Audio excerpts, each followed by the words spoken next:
part 2 of my connection between Christ blueprinting the collective sickness using the lens of esoteric and traditional Chinese medicine. And the reason why I use the lens, well, first, A, is because I dedicated an entire life and pathway to it. And B, it just makes sense. Is it black and white? No, nothing is. Everything's relative, right? The law of relativity. Everything's comparable. Everything can be contrasted, right?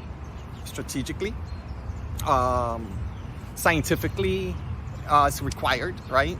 And philosophically, right? So you have 12 meridian passageways, which is what I said in the past video, which can be represented as your 12 disciplines or your 12 chi pathways. And if one of those pathways are off, it's the beginning of your body's ability to protect, right, the other organs.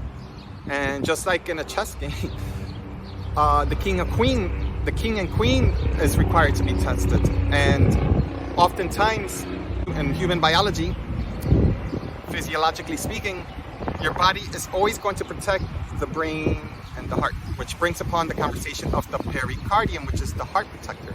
And I believe in the Shan Han Lun classics speaks about the 6 stages, which makes a very documented connection that's been used for, I think, at least 800 years by acupuncturists today. So very popular, a Shan Han Lun practitioner. And one of the 6 stages just pairs it's a way of pairing up when a school of pathology and symptomology, also in spirituality, whatnot, but I'm talking about pathology in this case. The 12 primary channels. So the pericardium is coupled with the liver using the Shan Han Lun classics. So that's almost like saying yin and yang pairs, and honored as separate organs, honored as separate meridian passageways within your 12 meridian passageways in your body, but they work cohesively. When in harmony and when in disharmony, they show a relationship of pathology that could and would exist between your pericardium, heart protector, and your liver. And if you go into the classics, the liver opens up to the soul of the Hun, which you can make a cross connection between the Akashic records, your ancestral line, right? The bloodline, the genetics of all your ancestral remembrances, comparable to the Akashic records. And if you look into the Chinese classics, you would start opening up the realm of the Hun, which they say that the passageway, the portal of the Hun is the conversation of the liver. And the liver connects to the eyes. So they say liver eyes, right? The eyes are the windows to your soul. So the classics say, well, yes, that's true. And the soul resides in the liver. And the reason why I mentioned that is because where Yeshua in the scripture, where he was nailed to a cross, a crucifix, was pericardium number 8, which is the fire point of the pericardium channel, or around pericardium 6. I would say 6. It could have been pericardium 5. But regardless, because there's a debate between the two, we're still speaking of the tendinomuscular and the meridian passageway of the pericardium. Since we can't get to your heart, we're going to get to the protector first. We're going to attack that first. Why? Because in the classics, especially if you're talking about the 8 extraordinary channels, which is what I said from the past video, in this perspective, there's other ones, but in this one, in order to get to your mind, in order to get to your perceivable heaven and how you see it, in order to attack and to gain consciousness, because it's like the biggest demise you can do to someone such as Christ, is to take away whatever they thought God in heaven was.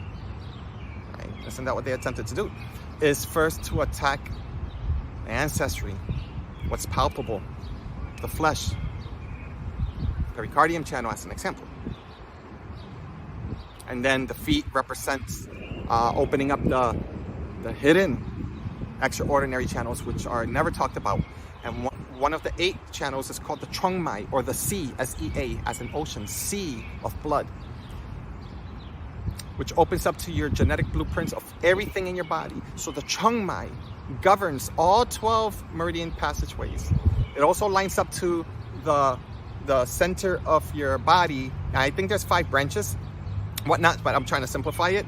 The Chung Mai has an affinity and a connection to the liver, as we spoke of, and the heart and the pericardium and the blood, but not just the physical blood, but from an esoteric value, connecting to help you to understand on how like more of a quantum level with more modern physics and science as your body is concerned, an attempt to connect your genetic blueprints. The 8 triagrams opens up to the binary code system, the yin and yang paired of the codes and the codex system of the study of DNA and genetics.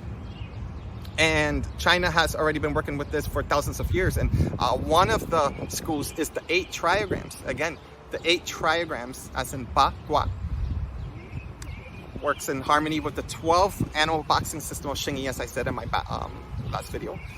But the 8 extra meridian channels, right? One of them happens to be the Chung Mai. And historically, you cannot attack, you cannot needle the channels directly when you're speaking of these extraordinary mystery or mysticism-based channel pathways that exist. So an alchemist would know how to reach and work with someone as a Qigong, similar to Reiki and other modalities. And then the needle is an attempt to bring a form of classifying or to bridging something physical to make it more palpable to the practitioner to help activate, right, when you're working with a client within the 8 extraordinary field.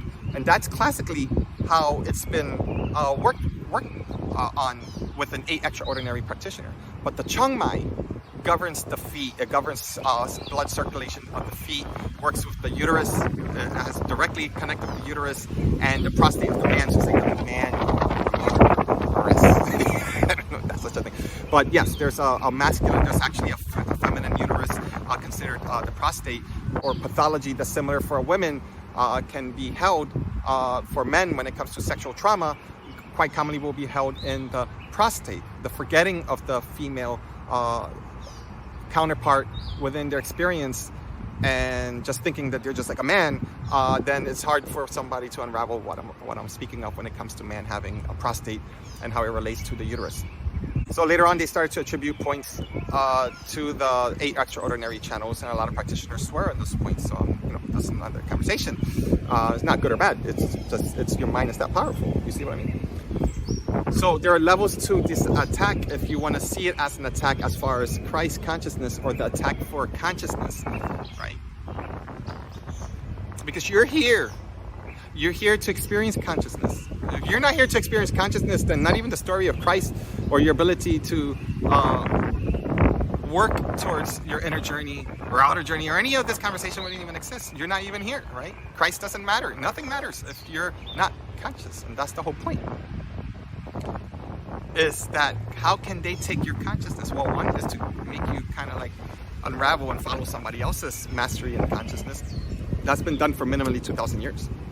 That's the age of Pisces, the age of believing, which was necessary because these were an attempt of arriving towards the head of what the embodiment of the lower vasculature or the lower dantian has been experiencing, and they say classically 2,000 or so years, or the age of Pisces. Now we're in the age of information as the water pours in via the head, the crown.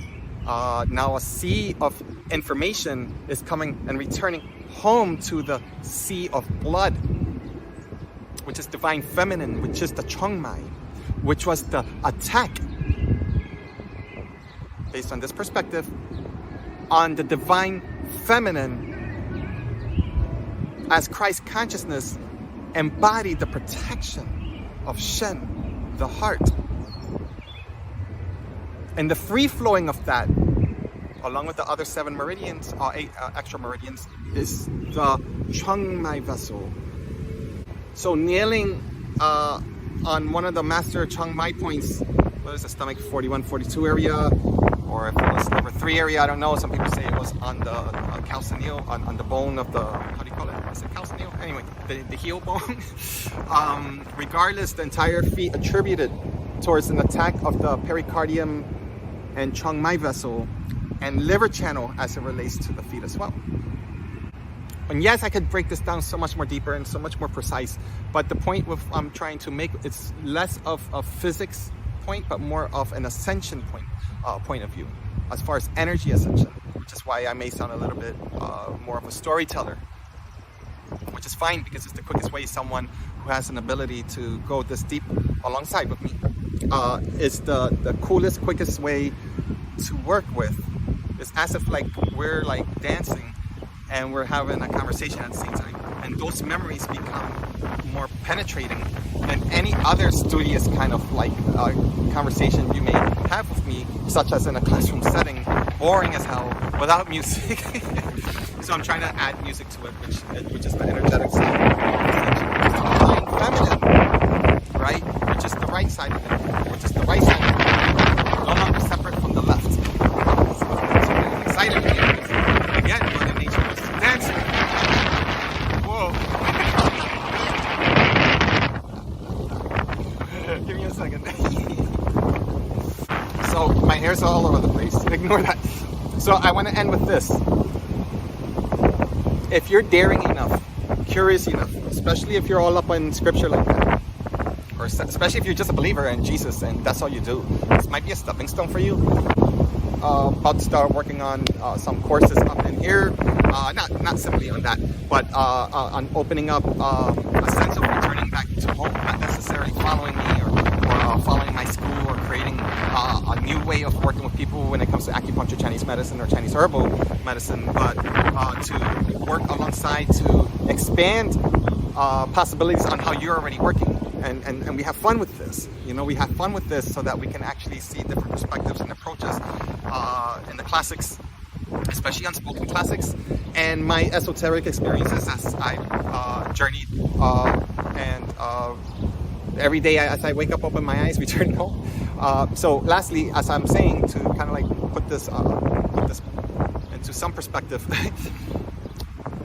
if you can dare yourself to see the story of Christ and to unravel and to consider that what he was offering, or what offering as they allegedly ended his ancestral physical formation, a life as he experienced being a human, you can see and to go deeper with the complexities and the layering and unlayering of the sickness of the masculine energy that has existed prior to his incarnation, which is the reason why he incarnated during those times. He walks, his story walks as the blueprint of the understanding, or the inner understanding of the sickness, as a litmus test, which is what he did, so that you can absorb the blueprint as an attempt to remember, to put back together, to bring back ancient remembrances for you, to you, and in your way. That is returning back home. That is the conversation of the sea of blood. Because the sea of blood is also the conversation of blueprinting. Blueprinting your new reality, your perceivable truths, or what is true to you, what is harmony and balance to you, what is love to you. You are here to co-create that experience, are you not? And right now you're choosing to listen to this video as lengthy as it is. It's your choice.